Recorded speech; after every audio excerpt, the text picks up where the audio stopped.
What's up, guys? Welcome back to the channel. Today we have another review slash summary of what happened for The Last Dance for episodes 7 and 8. So let's go. The episode starts off with a funny clip. Jerry Cross is being asked some questions and he just kind of goes off on the reporter talking about there was no backstabbing going on. Oh,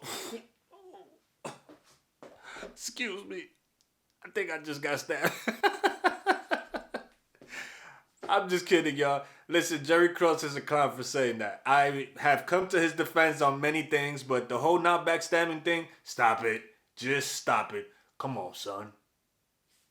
This episode starts to focus a lot on the first time that MJ retired. There was a lot of talk of MJ just being mentally and physically sort of drained and tired. And this actually leads into him retiring and making the announcement. Jordan goes on to say that he has no more challenges and no motivation, but he just seemed like he was tired of the game. He was tired of all the media beating him down, so he decided to retire. Now, after this happened, something very critical happens.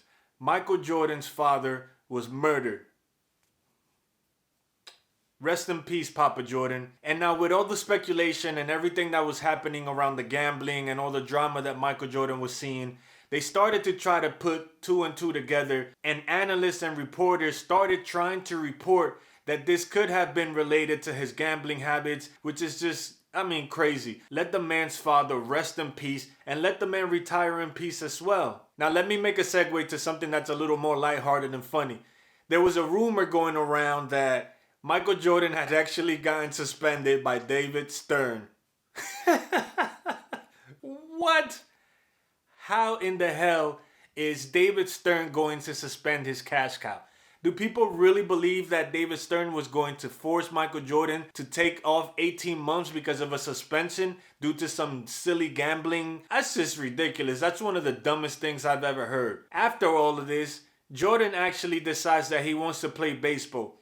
For those of you who didn't know, Jordan played baseball when he was younger, and I believe it was his father's dream to have Michael Jordan play professional baseball. Now, let's discuss baseball for a second.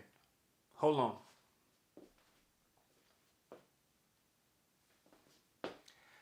I was joking. I am not talking about baseball with Michael Jordan. Let's move on to the next topic. Now, next I want to talk about two of Michael Jordan's teammates. First, Steve Kerr. They show Steve Kerr talking about how Michael Jordan tried to sort of break players in practice because he felt that if the players were never in the trenches with him, they weren't going to know how to act when they were actually at war.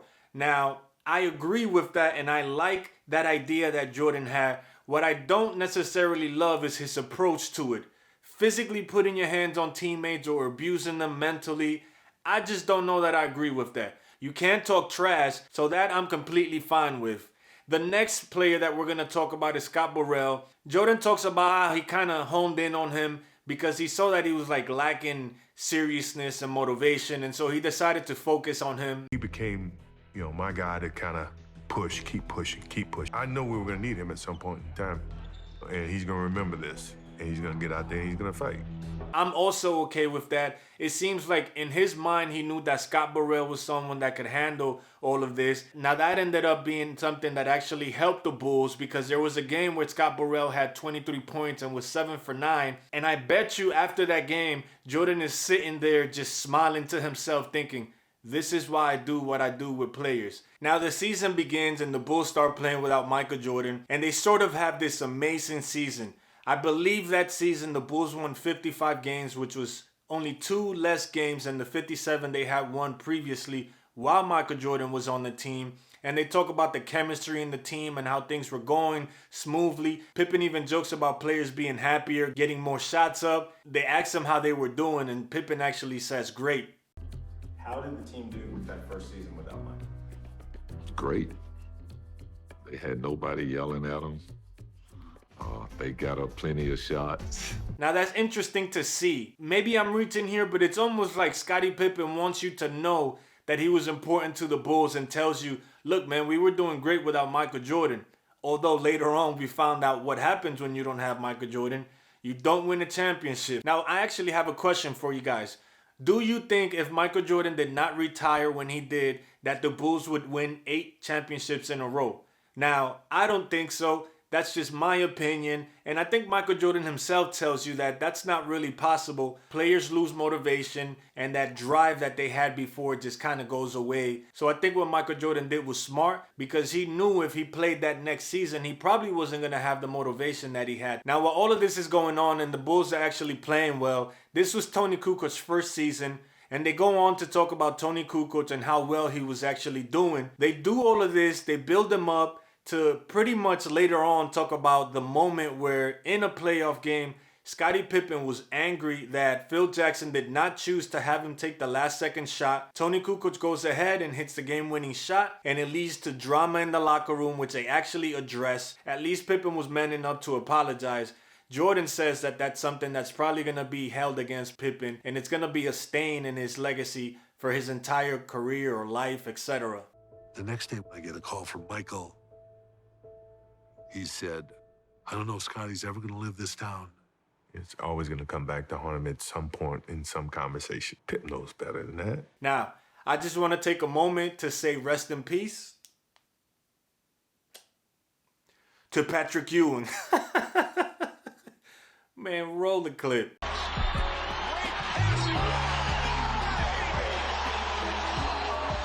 Scotty had a great series, and he turned things around. DeAndre Jordan face.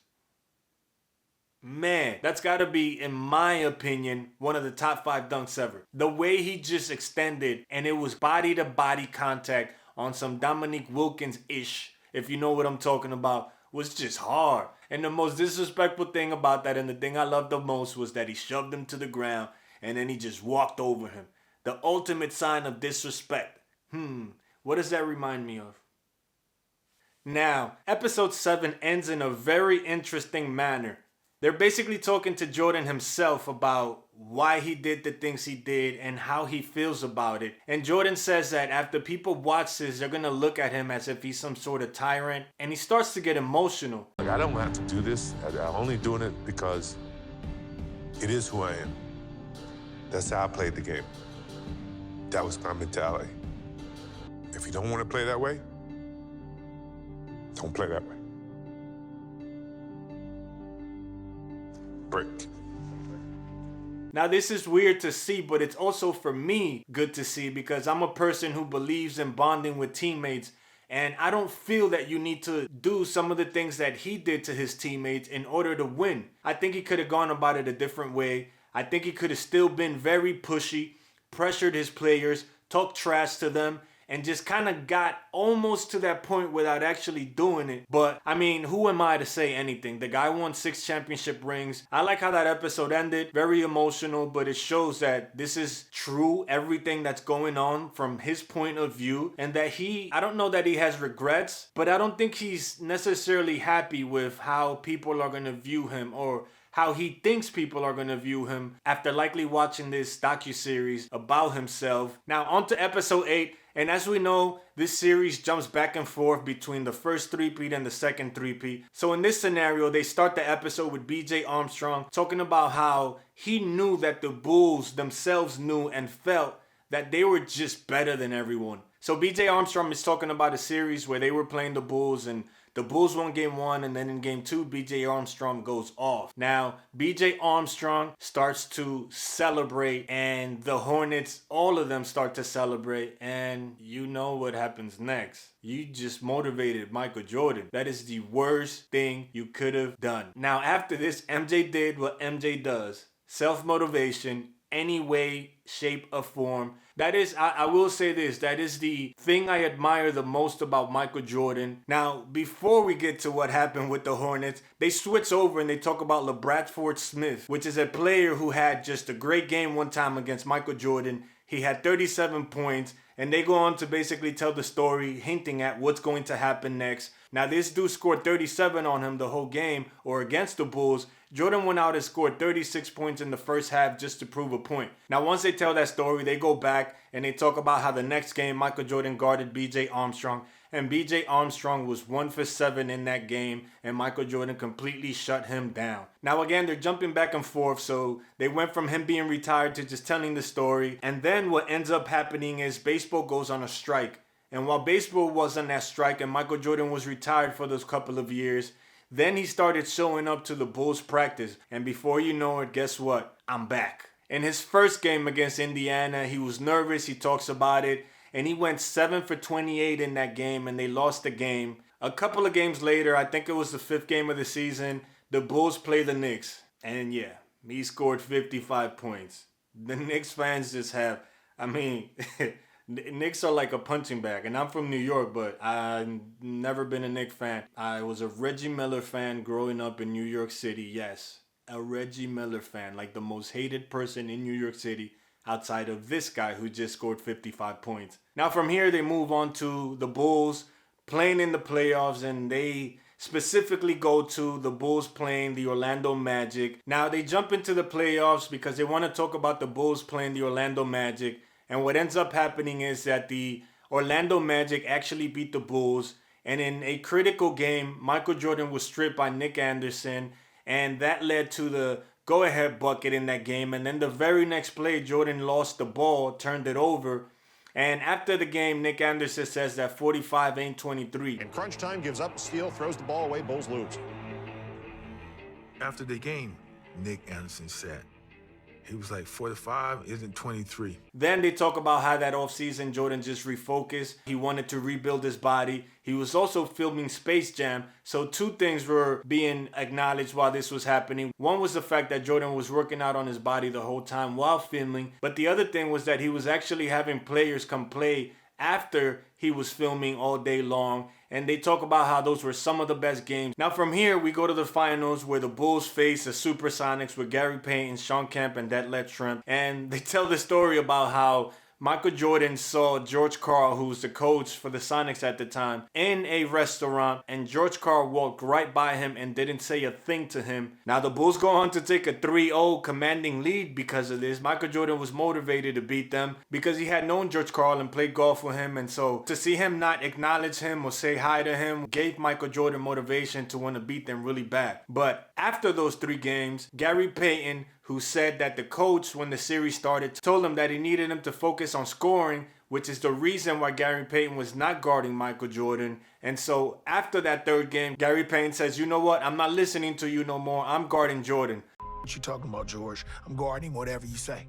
I said, you can't control this no more. So for the next 2 games, Gary Payton guarded Michael Jordan, and the Sonics won the next 2 games, making it somewhat of a series at 3-2. In that first game, Michael Jordan was 6 for 19, and the score was 107-86. So the Sonics held the Bulls to just a measly 86 points. And then in game 2, it was more of the same, where the Sonics won 89-78. Now, they show this footage of Gary Payton talking about how he knew that he could probably get to Michael Jordan if he just tired him out.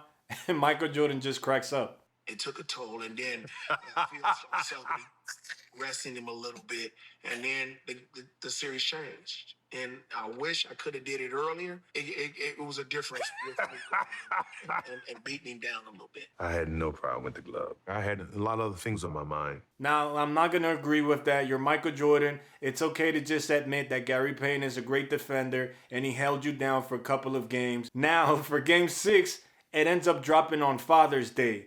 Which, the Sonics should have just not even packed their bags. They should have just went home. Because if you know how important Michael Jordan's father was, now you know that Michael Jordan was not going to lose this game. When the Bulls win the championships versus the Supersonics, they show a very emotional Michael Jordan just laying on the floor with the ball, just crying. And now this cry was a little different. It wasn't so much of joy. It was more of pain. And just kind of relief that he was able to actually do this for his father. Now we get to the end of the episode where the Bulls were going to play the Indiana Pacers. And boy, now I'm hyped. I think I mentioned earlier in this video that I was a Reggie Miller fan. And so I'm watching this and I'm just like, yeah, let's go, buddy. I think Reggie Miller is probably the biggest competition Jordan had at his position. Reggie Miller was a savage, clutch as ever, heart of a lion, and just one of the most competitive players ever. Someone who was 6'7", so a little taller than Jordan, and someone who just really was not going to fear Jordan and could actually talk trash back at Jordan and not care. Reggie Miller was one of the biggest trash talkers, and when you actually got him fired up, just like Michael Jordan, you were gonna get torched. So now, right about now, I'm hyped to see that they're gonna end up playing each other, and then they just stopped the episode. What? What? Man, I'm so mad. I am so mad. I was hyped. I'm ready. They even hinted at this. Like, they started hinting at this early in the episode, and I'm hyped. And then they leave us with this cliffhanger? Come on, man. What I look like? Sylvester Stallone? I'm out of here, man. Alright, guys. Thank you for watching the video. If you are new to the channel, please consider subscribing and hitting the notification bell. Hit the like button and share the video. If you are not new, but you are someone who subscribed, please consider hitting the notification bell so that you get notified when I create new content. And I'll see you guys in the next video. Peace.